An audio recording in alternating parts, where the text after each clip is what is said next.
All right. All right. Very good. Thank you. And so, yes, Elizabeth, if you'd please welcome folks, or that'd be great. Well, thanks for coming. This is our first of the second round of our public information meetings on our Community Choice Aggregate program. The Town of Rhinebeck is considering now for the second time joining a Community Choice Aggregate with several other local towns in the area, Saugerties, Nelsonville, and Gardner, to band together with Hudson Valley Energy and Jewel to buy clean energy as a group. And when we looked at this before and we saw what the prices were higher than what Central Hudson was offering. Of course, being very supportive of renewable energy in the town, we were also mindful of committing our residents, because this would commit you to our aggregate buying program. You're already committed to Central Hudson, so we would be committing you to our aggregate, which you would have to opt out of. But you can opt out anytime you want, and you can opt back in, but you do have to make an effort. And we were concerned because the prices being offered were higher. But then fast forward a year later, and we're in an energy crisis, and we see how everybody's electrical prices have been affected. So not only is this is a good reminder for us that this is totally clean, it's 100% renewable energy that we're buying as a group, as an aggregate, and it also cushions the users from price rises due to climate change or war in oil producing areas. So there's, as well as an environmental advantage, there is an economic insulation and advantage. So that's what prompted us to look at it again. Did I touch all the points, Jeff? I think that's great. It's a wonderful summary and a good introduction. Okay. And so, yeah, I'll dig into some of the details. I'll just, from the etiquette rules of Zoom, if you have questions during the presentation, feel free to raise your hand or use the chat. I'll do my best to keep an eye on the chat window. And I'll definitely leave questions at the end. And I'll probably speak for about 20 to 30 minutes just to cover the content of what we're going to share here tonight. And we are recording. And so for any folks who are watching this in the not so distant future, perhaps, the reason we are recording is to make this available, and it'll be available in a number of locations, hopefully possibly through the town website. We can including the Town of Rhinebeck website. Yes. Wonderful. Yeah, so that's great. And so thank you again for being part of this. And so we are going to dig into the exploration that the town, along with 3 other communities, are doing to join 10 other communities as part of a partnership around clean energy choices, in particular about how to support more renewable electricity production in New York State through the power that we all have as utility customers in New York, through the choice that we make for how and where and how much our electricity costs. And we'll talk about how the state gave the power to the towns and cities and villages in New York to lead on that and to deliver a win-win-win scenario to the community members in those participating partner communities. And so the other 3 that are in this grouping with Rhinebeck are the town of Gardner, the village of Nelsonville and Putnam, and the village of Saugerties. And they are going to be joining 10 communities that are under the same partnership name. Our electricity rates will likely be different than what these communities have. But these are the other 10 communities that are part of this Hudson Valley Community Power Partnership. So Hudson Valley Community Power is not an organization, it's not an entity, it's a partnership of the communities and the administrator that they chose to help guide them through the use of this program, and that's Jewel Community Power. If you look in your lower right corner of the slide, that's a company based in Westchester, one of the 4 approved, state-approved administrators to do these programs. And I am the executive director of Hudson Valley Energy, a nonprofit based here in the Hudson Valley. And we are the program organizer, supporting the rollout and active life of these programs in these communities. So helping people understand what they are, how to get into the program, how to get out of the program should they so choose, answering questions. So that's our role. So let's get into the details for these communities. And these are presentations that we're doing for the 4 communities that are considering joining the partnership. And I show them again here. And the details of what we'll talk about. So I'll explain what this kind of wonky term is, Community Choice Aggregation, which is also known by the acronym CCA, and you'll see that a lot. So we'll talk about what it is, and then what are the benefits. And then for folks in the community, it's not going to be an automatic default opt-out program for everybody. Anybody can take advantage of it, but not everyone will be immediately affected. It depends on what their current electricity supply situation is. And then we'll look at the Central Hudson Bill as part of the presentation to really understand what the program is from the utility customer's perspective. And then we'll get a sense of the exploration next steps for the town of Rhinebeck. And then to make sure we cover questions, make sure I hit everything that tends to be frequently asked, we have the FAQ at the end of our presentation. So what is community choice aggregation? In essence, it's a tool, it's a policy that cities and towns and villages have available to them that was granted by the Public Service Commission in New York State in 2016 as a way to lead on an energy purchase program for their community members. And it allows municipalities, cities and towns and villages to aggregate together with other communities to have leverage in the electricity supply marketplace to offer a better rate for electricity supply than an individual utility customer could get on their own. And it is a way that you can focus on shifting the default from the state mandated default. You know, people are in an opt-out situation to begin with, established by deregulation around electricity supply choice. And that existing state default is that if somebody does not go out and designate a supply decision on their own, either through a private contract by themselves or through a program like CCA, where they go with the decision made by the community that they're in, the state default is that the utility company will make that decision for them. And I'll repeat that idea a couple of times just to really emphasize that a CCA program, should it launch, is one default program, one opt-out program replacing another. And it's replacing a state decision with a local decision, which I think is a wonderful transition. And as for the participants, all energy customers are eligible to participate in a participating community, but some are automatically opted out or not included. And it's based on their service classification or decisions that they've made. And I'll go into some details a little bit later when we talk about who this program affects. So our focus is on this idea of electricity supply, if you will, a buying club, to use an analogy, that communities aggregate together for electricity supply choice. So that's the community choice aggregation explained in terms. Communities aggregate together to have leverage on behalf of their community members for electricity choice. And our focus is on electricity supply, which is shown as a per kilowatt hour rate, some cents per kilowatt hour shown on your utility bill. And it is an option. The reason my nonprofit's involved in this, and the reason that the administrator, Jewel, that I'm working with, it's the idea that you can deliver a win-win scenario, counter to the idea that people have known to be true for the most part, that to support renewable energy production in New York State, it has come at a premium, a higher cost.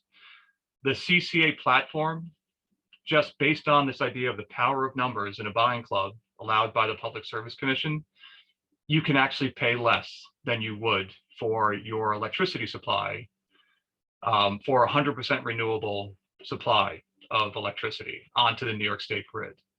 And so the focus for CCA programs in New York State, for the most part, is to deliver through that leverage of a buying club to obtain a fixed rate for electricity supply.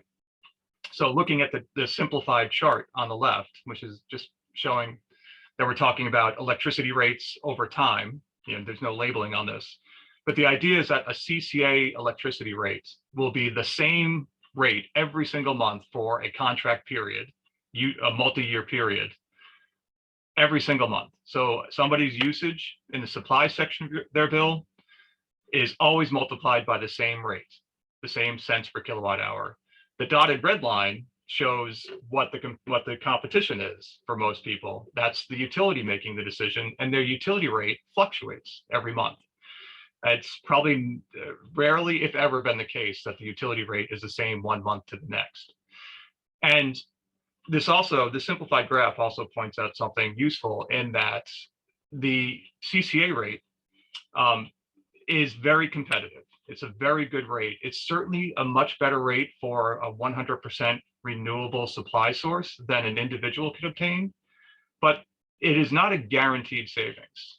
And this is something we should emphasize. And this is what the supervisor was speaking about, that historically, when we were first exploring this for Rhinebeck, the historic utility rates had been affected by the economic downturn of the pandemic. And so the 12-month averages that we were looking at were quite low. And so the average that the rate that we obtained for the potential launch of a program last year was relatively higher than that 12-month average with those economic impacts. But we've returned, well, I don't know if we'll ever have any normal again, what is normal anymore.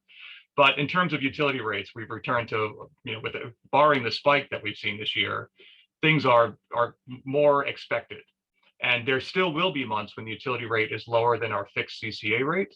But on average, we anticipate, and we've seen in the performance of our programs, that the fixed rate has done much better than the average of the utility rates. Again, so it's a way that you can, in a win-win scenario, support renewable production with a very competitive fixed rate. So getting into the details, it's kind of abstract, I know, for a lot of folks, what I've been talking about, this idea of utility rates and supply, and how does this affect the utility company? I've found in my conversations with community members in our partner communities and launching these programs that it's really helpful to look at the utility bill to understand where this program exists, what it affects on the utility bill, and what it doesn't affect on the utility bill. And I find this is helpful for folks to understand that there's kind of 3 bills in one on your Central Hudson bill. And this is an image of my Central Hudson bill. I live in Beacon, and so I'm a Central Hudson customer. And I'll show you a before and after in terms of our CCA program impact, because my community, Beacon, is a CCA community. So what is not affected, to start with that, is the top section of this bill. The top red box is surrounding the electricity delivery section. And the electricity delivery section, all of those line items in there are the line items that are the revenue for Central Hudson. Deregulation, when the full kind of vertical monopoly on power production to delivery to customers, when that was broken up by deregulation in the 90s, utility companies in New York and other deregulated states became just delivery companies. To use another analogy, Central Hudson is like UPS or FedEx or the United States Postal Service. Those are companies that deliver packages that they don't make. And in essence, that's true for Central Hudson. They're not allowed to make the package, the product, in this case, energy, be it electricity or gas. They are paid by us for reliable delivery of that product. So the delivery charges section, whether you're in a CCA program or not, doesn't change. That is something that between the state and the utility, that determines what the delivery charges are for that section. So that is unaffected. That pays for delivery, the billing services, storm damage repair, the infrastructure, including your meter, which is the first line up there. The basic service charge is basically paying to have a meter on my house. So everything associated with getting the electricity to the customers is in delivery and is unaffected by a program. The part that we're talking about that would be affected should Rhinebeck move forward with the program is the rate for electricity supply. And that's the middle section of the bill. The red box surrounding the middle section of the bill is the supply charges section, as you can see. And what you see, as I've noted, annotated to the right, when the utility is making a decision for a customer, there are 3 line items in the supply charges section. And there's a note that says above those line items, you may choose another supplier for this part of your service. So that's Central Hudson telling customers that because of deregulation, they can pick a supplier, different from them making the decision, from Central Hudson making the decision. So 3 line items, though, when Central Hudson is as a pass-through cost without making any revenue, there's an MFC supply charge line, it's a merchant function charge, a market price, and then an adjustment. And those add up, if you add up the middle line, the middle column, excuse me, to the total supply charges. And these are in dollars per kilowatt hour. And if you add up these 3 lines, we're looking at about 11 cents, a little shy of 11 cents per kilowatt hour. And that's the thing to compare to. So for this particular month, my 573 kilowatt hours of usage, that's what my meter said I used in this particular month, would get multiplied, each line, but collectively by about 11 cents per kilowatt hour to determine what my total supply charges would be. And that's shown down here. And so I'll show you in a second what it looks like and how that changes when a community joins a CCA program. And to kind of spoiler alert, 3 line items are replaced by just 1 simple line item. What I show in the bottom section within the 3rd part of the bill, this payments and adjustments section, is the credit I receive, this minus $81, for being a community solar subscriber. Had I been, or if I was somebody who had a solar electricity generating system on my house, I would also see the benefit down here in the payments and adjustments section.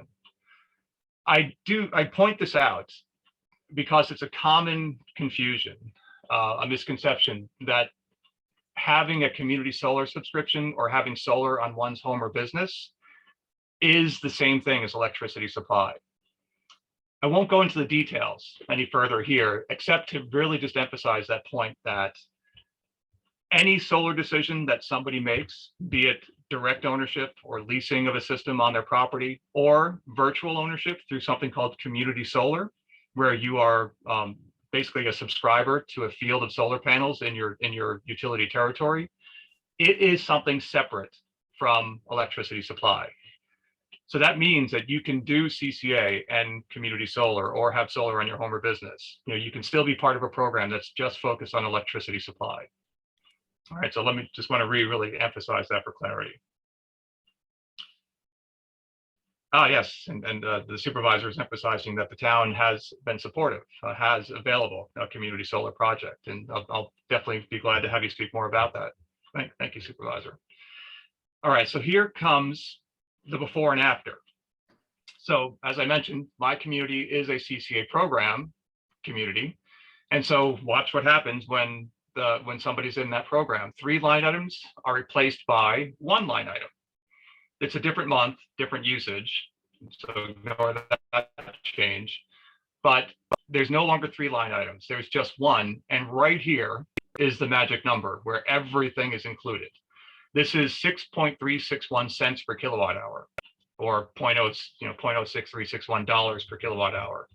This was the CCA program rate for the 2-year contract from July 2019 to June of 2021 in Beacon and 9 other communities here in the Hudson Valley. And that was it. Everything was included in there. So that was a negotiated supply rate for 100% renewable sourced electricity from New York State sources. This section now says that it doesn't say you can choose a supplier. It says you've chosen a supplier. Your electric supplier is, and it was for that period, a company called Direct Energy.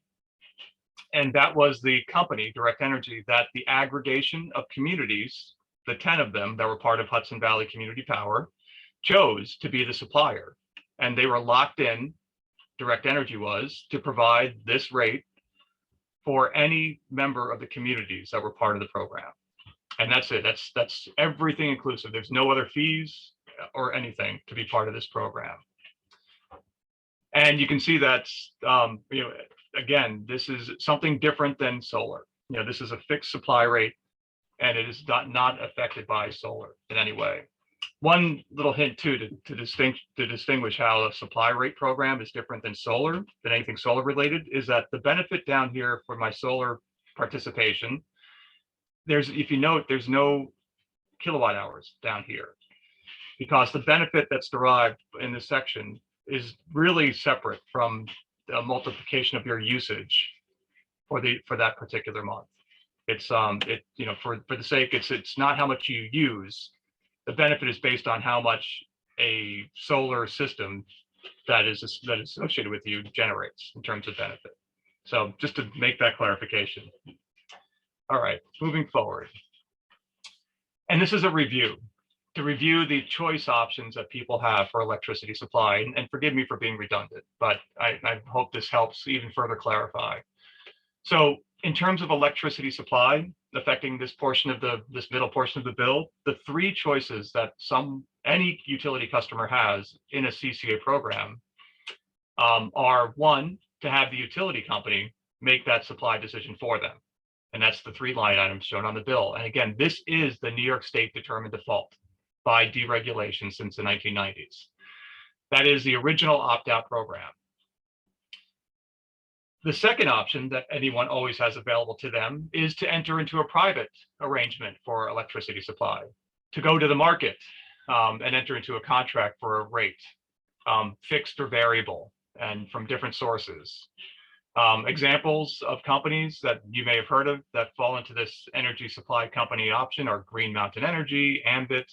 Direct Energy does do private contracts too. So these are the types of companies that an individual can get into an arrangement with. So these first two choices are the two choices available to any utility customer before a CCA program launches. If a program launches in their town or city or village, the CCA rate, the arrangement that the communities have formed with the supplier for a fixed rate for supply, is a third option. It does become the new default, and that's what the two asterisks indicate. This is the new default, replacing the original default, but it is a third choice that anybody could opt out of at any time. No cost or fees to do that. And it does present just one additional option, but anybody could opt out to take advantage of the other two choices. So it does not take away any choices. This program just gives an additional choice to the community members. So a little redundant too, but just summing up the benefits of CCA. What are the benefits? Why is this being done by the state? How is it beneficial to the towns and villages? And how is it beneficial to individuals? Kind of wrapping it all together.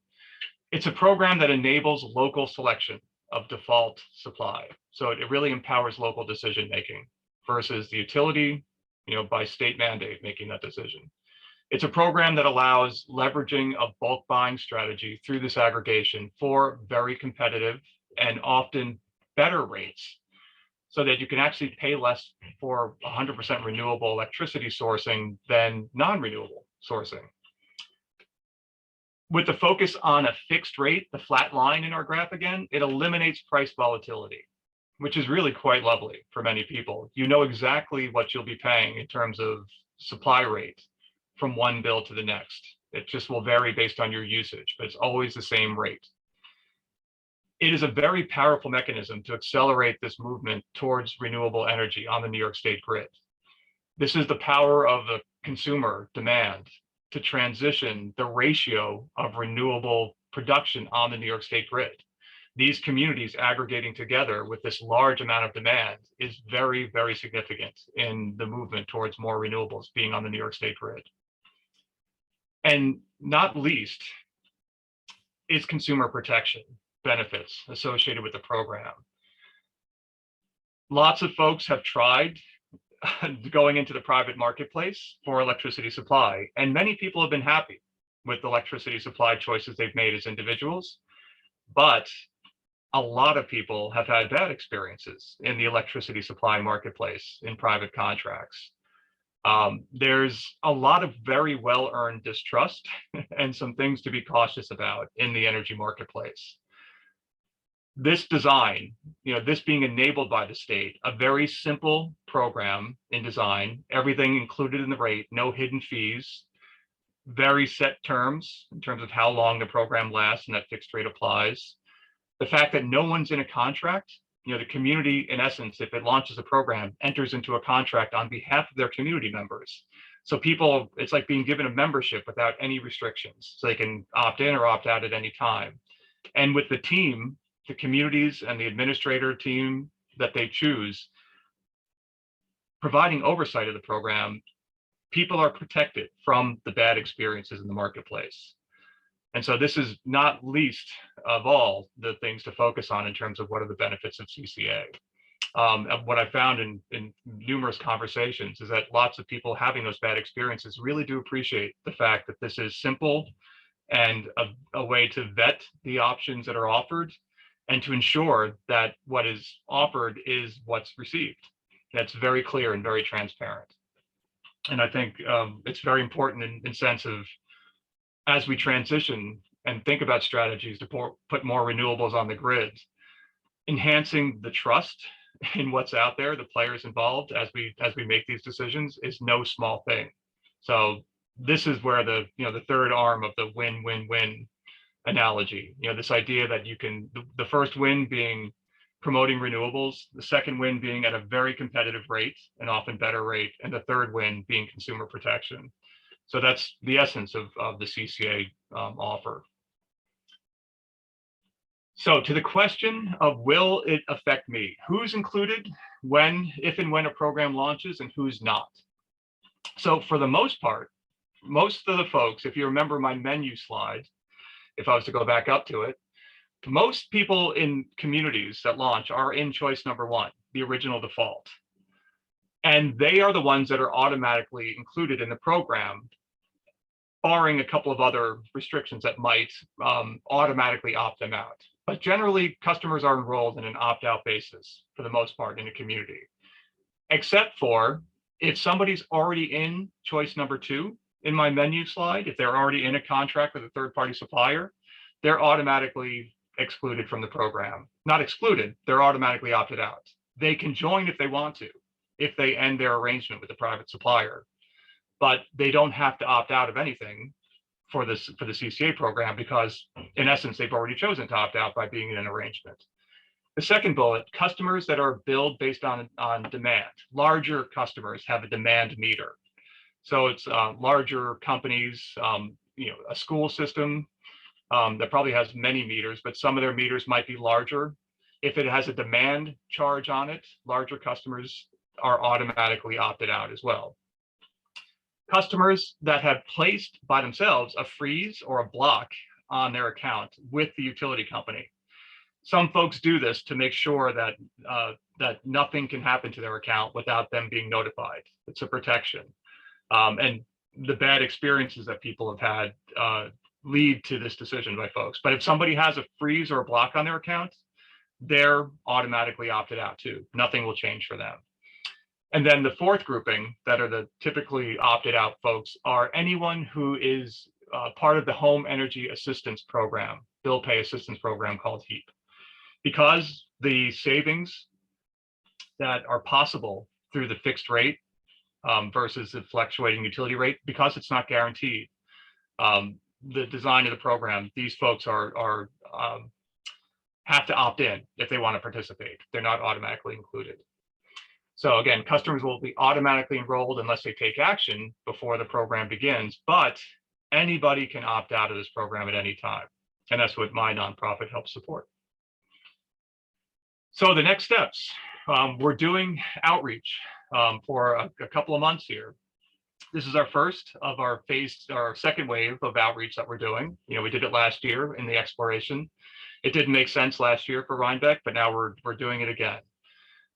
Should everything work out in terms of the way the market looks, and we get a favorable rate, the program would be announced with a welcome/opt-out letter, what I abbreviate a WOO letter, WOO letter, that would be sent from the town to every eligible customer, and the timing we're expecting is in the late summer of 2022.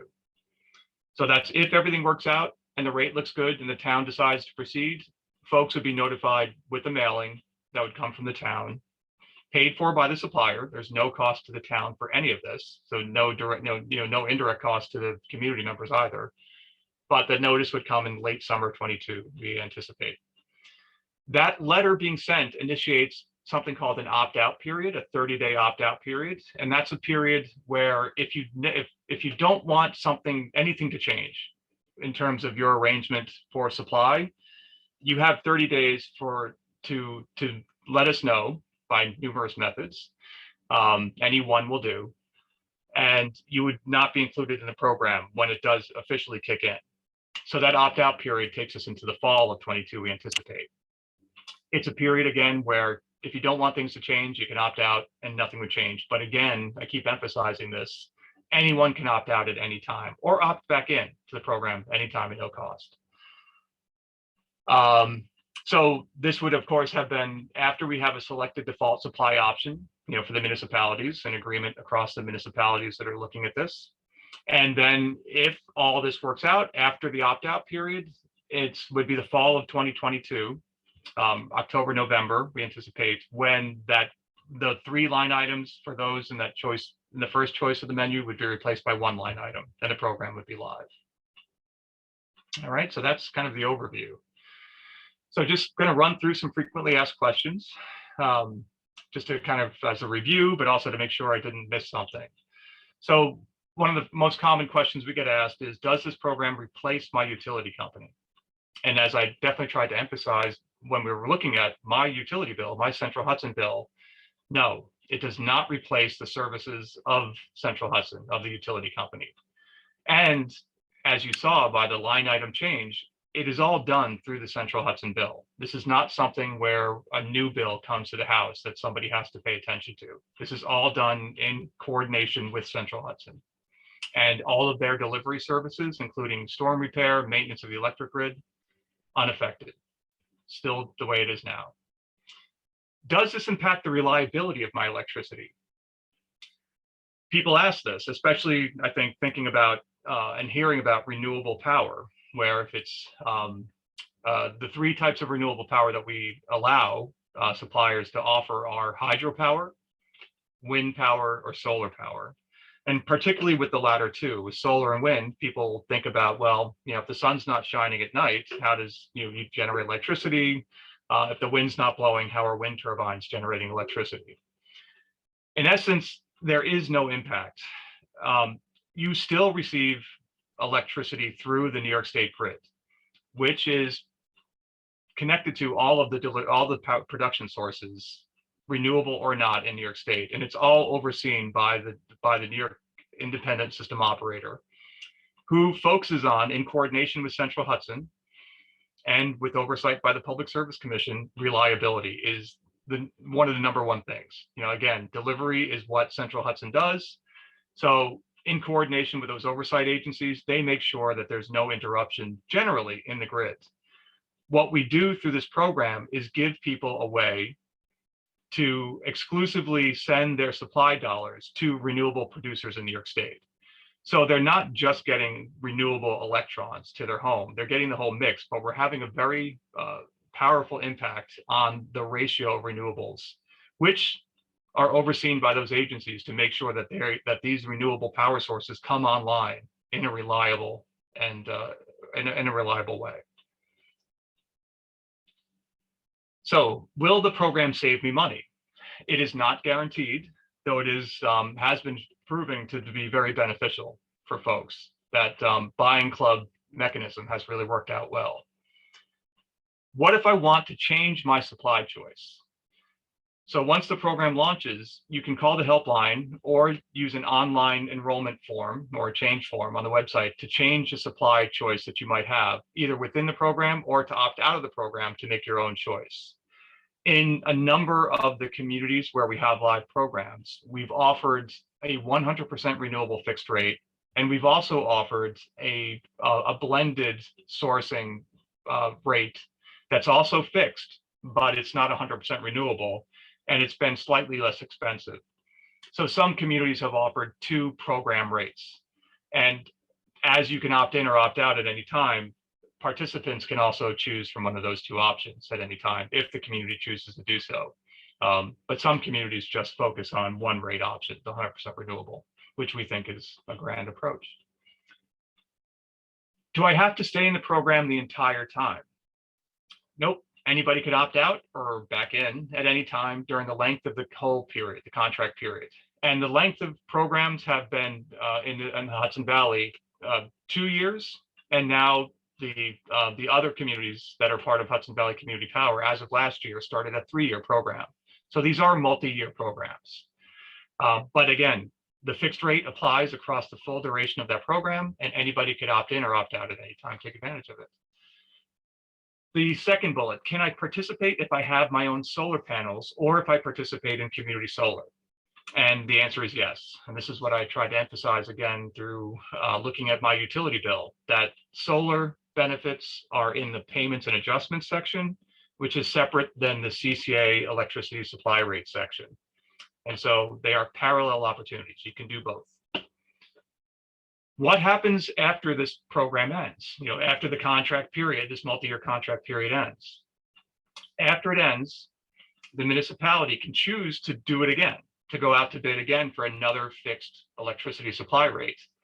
9 of the communities that were part of the original 2-year contract renewed and are now part of a 3-year contract. So it was a seamless transition from one fixed rate to another fixed rate. If the communities choose not to continue the program, everyone within that community automatically reverts back to the first menu choice, having the utility company make their supply choice for them. They don't have to take action. It's just automatic. So it's part of the consumer protection design that it's made easy for the consumers and hopefully very transparent. So those are my frequently asked questions. And I will stop now and encourage folks to ask questions of me. If I don't see anything else in the chat window, Supervisor, did you want to share anything else? Or ask any questions? Yeah, I wanted to ask what the breakdown was, just if you had a ballpark between hydro, solar, and wind. To date, we are a very hydropower rich state. And so the contract to date, the first 2 years of that program in the Central Hudson territory was 100% renewable. I mean, 100% hydropower. And it was from all low impact hydropower institute certified sourcing, which was encouraging to me as a graduate of the environmental science and forestry school. Because Riverkeeper is anti-hydropower, or damming. For the most, right, because there are historic dams that are not LEHI certified. They do have impact on the run of wildlife within those rivers. But for any new sourcing of hydropower, any recent development hydropower has to be low impact hydropower institute certified, meaning it's like run of river, things that do not impact the ecosystem. Low hydropower impact. Low, it's LIHI, LEHI, low impact hydropower institute certification. And so they oversee and certify hydropower projects to make sure that they are, again, ecologically beneficial. So are you saying that our power would be 100% hydro? Not necessarily, because there is, wonderful signals being sent to the marketplace. And it's been a couple of years, at least, that these large scale blueprinted projects are under development in the state. So, a lot of large scale solar has been in development, and so that's possible that'll be coming online. But what will become the most dominant source of renewables in the not so distant future are wind power, offshore wind in particular. That's because of what's happening off Long Island and exactly. Yeah. Yep. So that's going to be, I think hydropower will become a small portion of the mix compared to what's going to happen with in the next 5 to 10 years. Yeah. Yep. But yeah, and it's no small impact. Again, these communities making this demand on the grid is helping those projects happen. One other question. can you just explain to me and to people how you can benefit by being in a community solar or having your own solar and being a part of this program? Sure. Yeah. So this program, again, is for a fixed rate for electricity supply. You know what you're paying for any electricity that you use in a particular month. I'll start with community solar as a comparison, and then I'll talk about having your own system. They're similar, but a little different in terms of community solar versus having your own system. But in essence, if and when somebody, if they don't have their own solar system on their home or business, and they decide that they want to be part of a community solar project, that means that they're going to enter into a symbiotic relationship with the developer of this field of solar panels that's also in Central Hudson territory.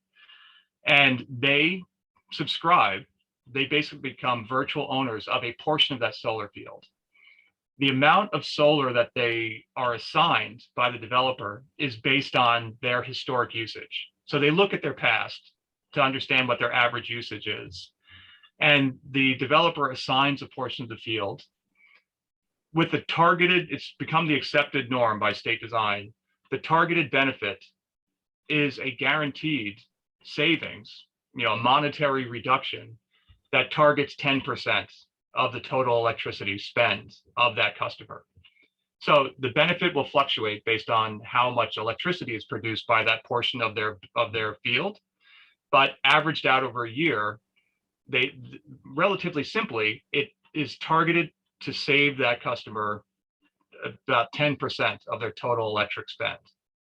So it's just, as you saw in my bill, it was like an $81 reduction off my electric charges that month. It's subtracting $81. The idea is that average that over the year, a guaranteed savings of 10%. It's really just that symbiotic relationship. In essence, the developer benefits by having that subscriber in qualifying to be what's called a community solar project versus just a solar project that sells all of its electricity and all of its environmental benefit to the utility company. This is just putting the New York utility customer in the mix to be a beneficiary of this movement towards more renewables. And so that additional benefit, monetary benefit that the developer gets from the state for being a community solar project, that jumping those hurdles to get subscribers so that they can benefit too, they get extra monetary benefit, and in essence, they share that benefit with the subscribers. So it really is, to use that term again, a symbiotic relationship. Thank you. For somebody, I was going to say, for somebody who has solar on their home or business, they have typically an arrangement when they set up that system with the utility company where they offset their usage by whatever that system produces, and they can overproduce too in some months. And then they get basically paid wholesale rates to reduce their electric bill. That's been called a net metering arrangement. There's a newer name for it now, but in essence, it's a benefit back to the customer. But those customers typically still buy some electricity during the year, particularly in the winter months up in our area. They don't produce, their system doesn't produce as much electricity as they use. So they do end up buying electricity through the supply charges section of their bill. If they're in our program, they pay the fixed rate. If they're not, they pay whatever the rate happens to be that particular month by the utility company. Thank you. So both community solar customers or someone with their own system still have a supply charges section on their bill and can benefit by being in the fixed rate program. Thank you. Andrew, do you have any specific questions? Yeah, I do. Thank you. I'm sorry if I repeat anything. I had to switch locations halfway through because my that's why we're baby here. was fussing. So I'm just wondering if there's any historical data available about how the Hudson Valley Community Power rate compares to Central Hudson's fluctuating rate. Like, there is, and you know what? I realized as I was prepping this, there was one slide I forgot to put into my presentation. And let me pull that up for you to show you. 1 second here while I go share something else. I had it ready to transfer to the slide deck. It was the one slide I wanted to include, and it's just exactly what you're asking about. It's the performance slide for how the program's doing. Let me get to that slide. All right, back to share.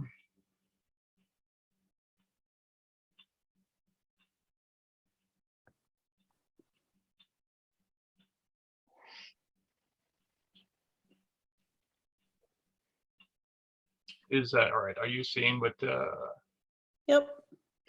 Yep. all right, you're looking at that. Wait, what are we looking at here? Are you seeing the comparison chart here? Yeah, third party Central Hudson Standard Mix, Central Hudson Average, and the Good. Hudson Valley Cooperative 100% Renewable is the green. It's really hard to see though. The Yep, I'll walk you through it. the green line and the purple line are the most stable and the lowest. And then you see all the other rates above that, but I don't know. Yeah, let me walk you through it. So this is the performance of the Hudson Valley Community Power Program since the 3-year contract started in July of last year for these communities shown here. And the red line, first of all, when I talked about what an individual customer could get for a comparable product, that's what the red line represents. And it's an average. It's a flat line as well, but it's what I calculated at the time of the start of the program, what an individual customer going out to the ESCO marketplace could get for a 100% renewable product. And it was, over 9 cents per kilowatt hour. The program rates that we offered, and the reason this is so squished is because the spike that happened in February made my chart much less appealing to look at. But the 2 rates that we offer to these communities for most communities are shown here, the 2 flat lines. The purple green, and the green. Yep, the green line is our 100% renewable, and that's the default for all of the communities. That's what we're looking at, yeah. Yep. The purple line is what I was saying, that you can offer a non-renewable fixed rate. So some of the communities do offer that as a choice, but it's not the default. But these are the program rates, and yes, these program rates now are underneath both the month-to-month rate by Central Hudson, that's the yellow line. This is the rate as it changes month to month. The blue line is a running average of the yellow line. So the blue line is related to the yellow line. How do we check? Can you check online to see where the rates are monthly or? Yep. Central Hudson, if you just did a Google for Central Hudson and CCA, they have their own page on CCA. They describe the program and they publish their rate, and they publish the CCA. Oh, they don't publish the CCA rate, but they publish their rate to compare. And they publish a 12-month average. And that's where these numbers align exactly with what Central Hudson shows. You can also use the Department of Public Services Power to Choose website to look at other options too, but it always shows the utility rate as well. I'm going to jump in for a second. Yes. Andrew, do you have another question? I wanted to speak to your question about the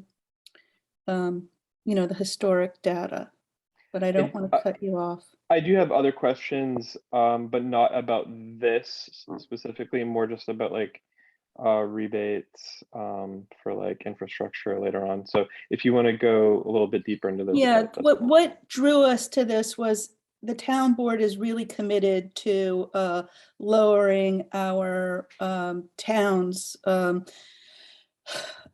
reliance on fossil fuel energy. And, we're a lot of what we do strives to be ahead of the curve with what the state is doing. So that drew us to this, that this would be 100% renewable, and that we would, as a local authority, opt our residents into it.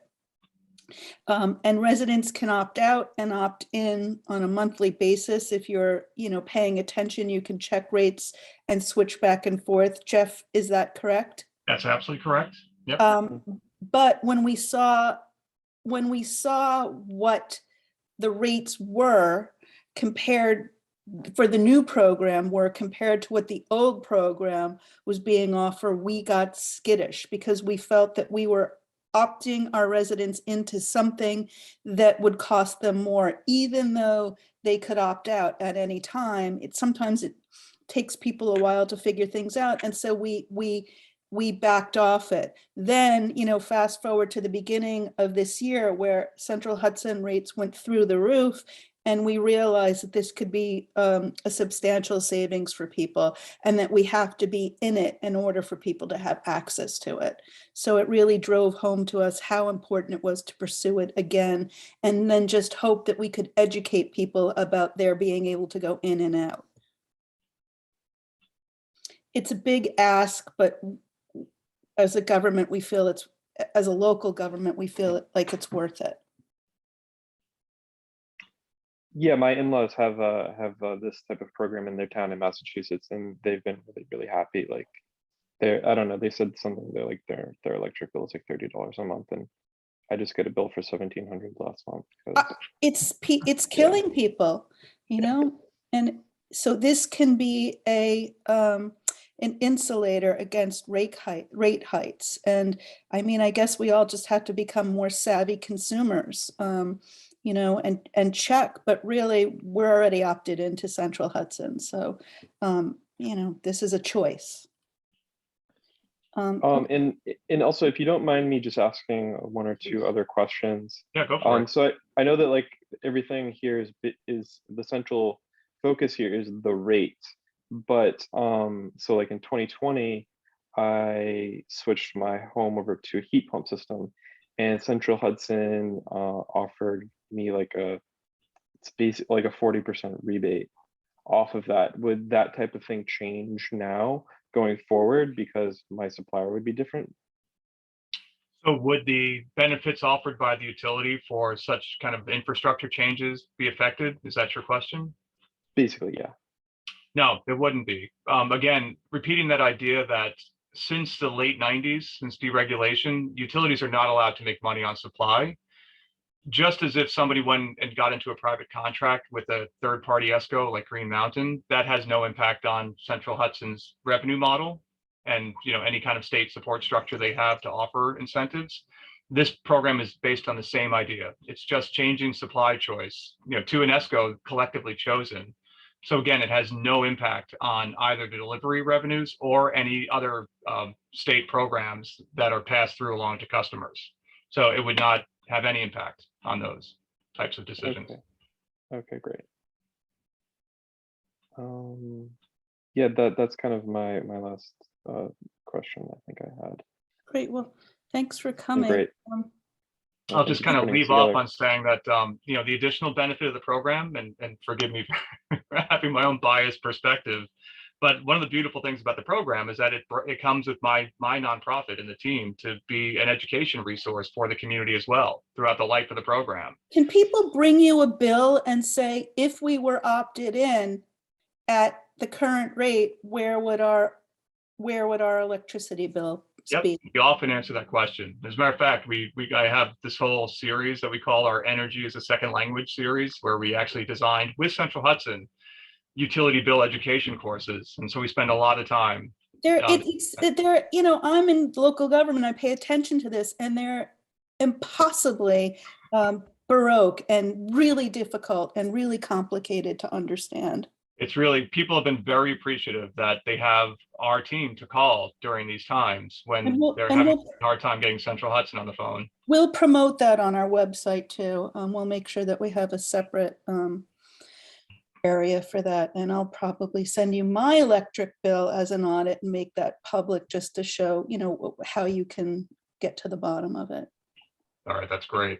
And you know, I left off on the previous slide with our contact, but if you want to contact us, call us at 845-859-9099 or the info@hudsonvalleycommunitypower.com email, and we're there to help. Thank you. And I thank you guys. Yeah, thanks for doing this. We'll have 2 more meetings. We'll be discussing it at our town boards, and you know, working forward to joining in the fall. And we'll be going to anyone who will have us. Any existing groups that have meetings and want us to come talk for 5-10 minutes, we're happy to do so. So any suggestions, you know, for the recorded audience too, feel free to reach out to us and we'll happily come explain the program. So thank you. One more piece of information for the audience watching on record, because a lot of you, maybe you're watching because you are conscientious about the environment. We are looking for members volunteers for our Conservation Advisory Board. It's a statutory board to which projects in the LWRP and wetlands are referred by the Planning Board. It's a lot of work, but it really helps us maintain ecological, environmentally sound oversight of development in the town. So please consider joining the Conservation Advisory Board. Wonderful. Thanks, Jeff. Andrew, Thank you, thanks Jeff. for coming. We'll see you soon. Thank you, Jeff. Thank you, All Elizabeth. right, have a great Good night. night. Bye. Bye-bye.